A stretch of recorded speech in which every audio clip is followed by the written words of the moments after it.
Mabuting balita ng Panginoon ayon kay San Mateo. Si Judas Iscariote, isa sa 12, ay nakipagkita sa mga punong saserdote.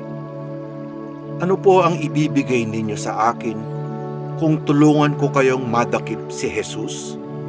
Tanong niya. Noon din ay binilangan nila siya ng 30 salaping pilak. Mula noon, humanap na si Judas ng pagkakataon upang maipagkanulo si Jesus. Dumating ang unang araw ng kapistahan ng tinapay na walang lebadura. Nang gabing yaon, dumulog sa hapag si Jesus kasama ang 12 alagad. Samantalang sila'y kumakain, nangusap si Jesus. Sinasabi ko, isa sa inyo ang magkakanulo sa akin. Nanlumo ang mga alagad at isa't isa'y nagtanong sa kanya, "Ako po ba, Panginoon?"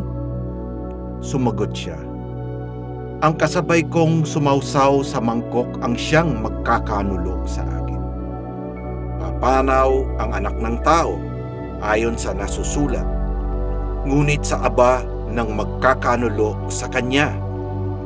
Mabuti pang hindi na ipinanganak ang taong iyon." Si Judas na magkakanulo sa kanya ay nagtanong din, "Guro, ako po ba?" Sumagot si Jesus, "Ikaw na ang nagsabi." Ang mabuting balita ng Panginoon. Pinupuri ka namin, Panginoong Hesukristo. Ano po ang ibibigay ninyo sa akin kung tulungan ko kayong madakip si Jesus? Naging business transaction ang ugnayan ni Judas kay Jesus. Ipinagpalit niya si Jesus sa 30 bariyang pilak. Maraming klase ng bariyang pilak ang ginagamit noon sa Imperyong Roma. Papatak ang halaga nito sa ating panahon sa pagitan ng 5,000 hanggang 26,000 piso. Katumbas ng bilihan ng boto ang pinakamababang tansya. Makabibili naman ng serbisyo ng 2 hitman, ang pinakamataas na tansya. Hindi malalagyan ng halaga sa pera ang buhay ni Kristo. Pag sumasumahin man ang kayamanan ng buong mundo sa lahat ng panahon, hindi mapapantayan nito ang halaga ng pag-aalay ng Ama sa kanyang anak para sa sangkatauhan.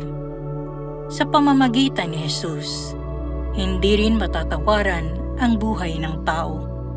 Sa pakikiisa niya sa dakilang pag-aalay ng kanyang sarili para isakatuparan ang kalooban ng Diyos, itinaas at ipinantay niya ang halaga ng bawat isang tao sa pagpapahalaga sa kanya ng Ama.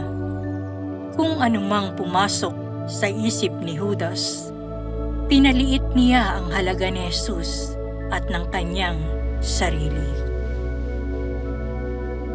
Tuwing tumatanggap tayo ng bigayan kapag eleksyon, ipinagbibili rin natin ang ating kinabukasan at ang buhay ng mga taong maaari sanang umangat ang buhay. Sino ang nagiging katulad natin